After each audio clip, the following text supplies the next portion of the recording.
Canada. We had him on our live broadcast day. He had some unbelievable information about how Planet X is affecting the brightness of the planets, the gravitational pull, the impact upon the sun.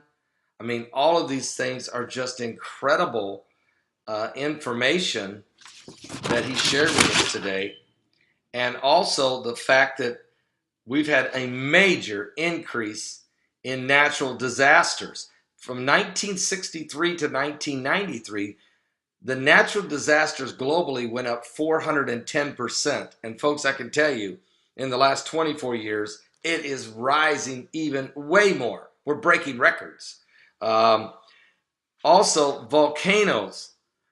In the last 30 years, the volcanic eruptions on the planet has went up 500%. In just the last 3 years, we've had 10 dormant volcanoes reawaken that had been dormant for hundreds of years.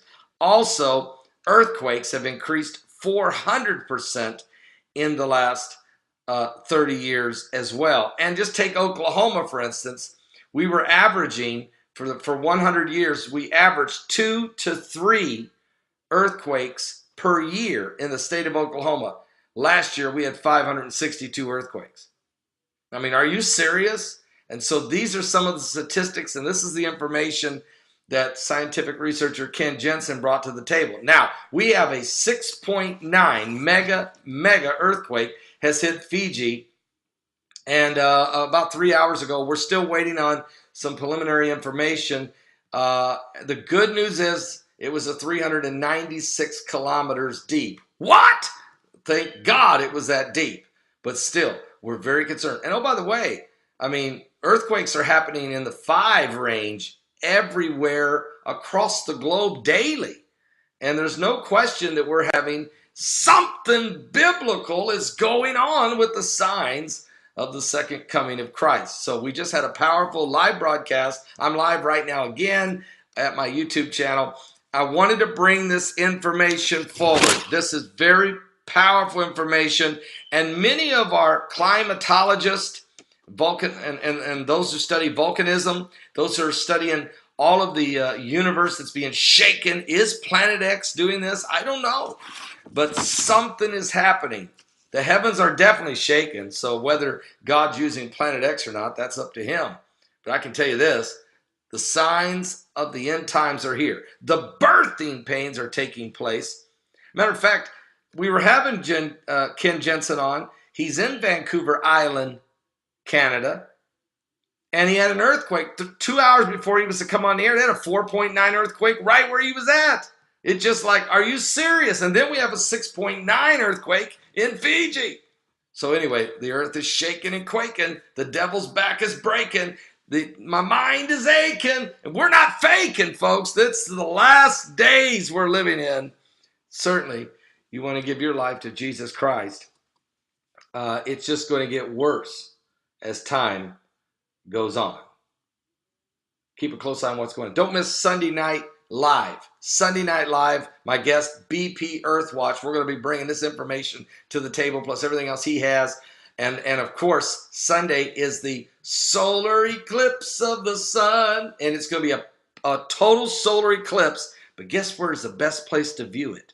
Antarctica. And is that why the world leaders been going down there and all these teams of scientists? Because are they getting down there so that when the sun, when the solar eclipse takes place, that they'll be able to look past the sun with clarity with those high-powered observatory and Earth and telescopes they have down there? Are they trying to look at Planet X?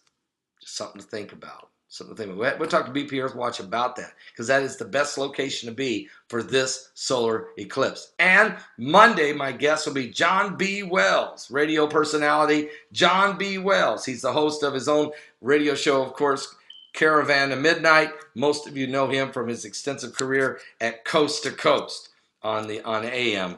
Anyway, he'll be our guest on Monday. Give your life to Jesus Christ, folks. The number one thing I want to say to you, get right with God, because we're living in the last days.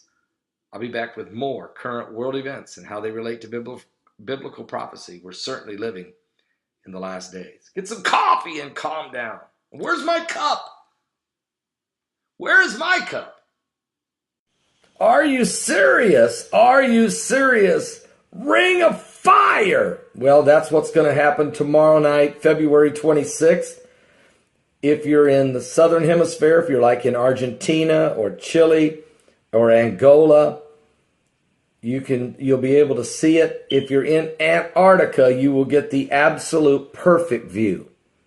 Could be no better place. And is that why all the world leaders are going to Antarctica? Are they going there so that during the solar eclipse, they'll be able to look when the sun is being darkened by the moon, they'll be able to see Planet X just behind the sun. The Planet X should appear somewhere like right in here, okay?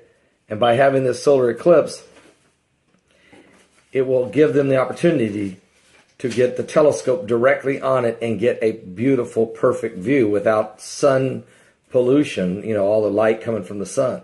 Now, this is not going to be a total solar eclipse. This is known as an angular solar eclipse. That means the moon is too far away from the earth, so it's not able to cover the entire sun, and instead we will leave a ring of fire. Now, August 21st, there will be a total eclipse of the sun that will be seen visible from America, and will be the first time it is seen perfectly from America in 40 years. That's coming up August 21st. We'll talk about that later. But BP Earthwatch is going to join me tomorrow night on Sunday Night Live. Sunday Night Live. And of course, he's talking about Jupiter. He's talking about the 61 moons that go around Jupiter, one of which is named Nibiru by some of the ancient documentation. So I guess the question is, are we going to get a glimpse of Planet X, Planet 7X, Nibiru, the dwarf star, planet number 9? Call it what you want to call it. Is this why all the world leaders have been going to Antarctica? Because it's during this solar eclipse that they will finally get a real strong read on the mysterious Planet X. Well, we'll see. We'll talk to BP Earthwatch about it. And of course, he has been keeping a close eye, and he's out ahead of most scientists in analyzing how Jupiter, the binary system, and its moons that surround it could be where Planet X and all this gravitational pull is. All right. Now, the Bible talks about the constellation of Orion, and we know that some astronomers have already said they've seen Planet X from our observatories in Chile, and that it was in the direction of Orion. And even God said to Job, who can loose the bands of Orion? So anyway, there's a lot we're looking at here, okay? Don't miss tomorrow night, Sunday Night Live. Sunday Night Live starts at 7 p.m. Eastern. It will be a great show. BP Earthwatch will join me. We will get live video feed and show it to you, hopefully, of this eclipse. And what else will we see? Are you serious? Are you saved?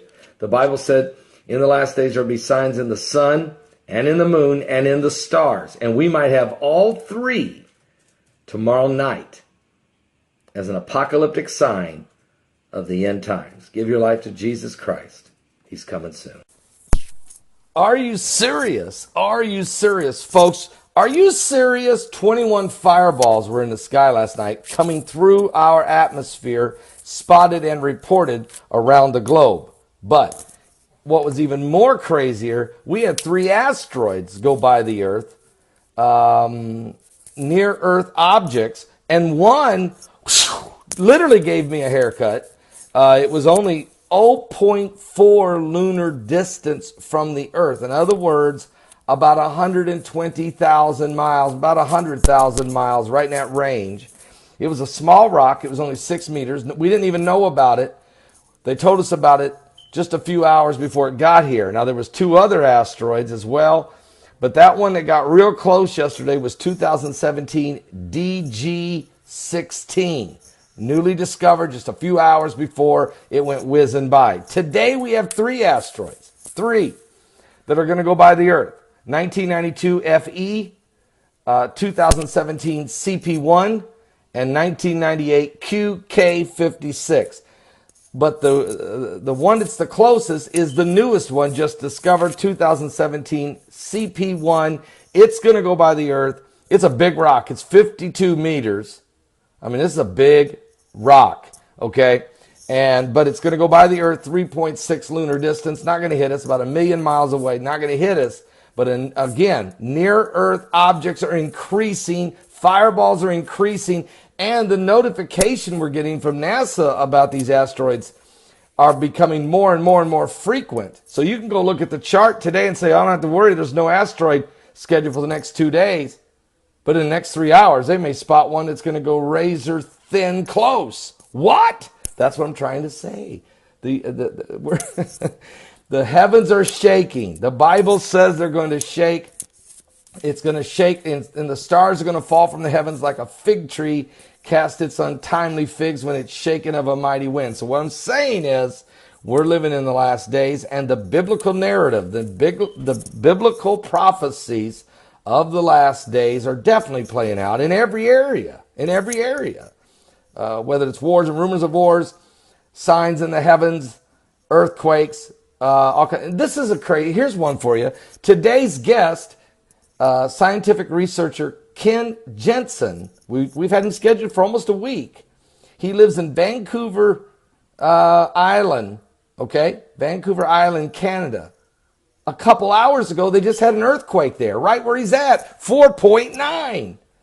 Nothing like a little apocalyptic shakeup before he comes on our show. Let's hope that I don't have any problems with his internet or phone lines, all right? So we'll be talking to you guys. I'll see you at 12 noon Eastern at my website at www.paulbegleyprophecy.com. Are you serious? What?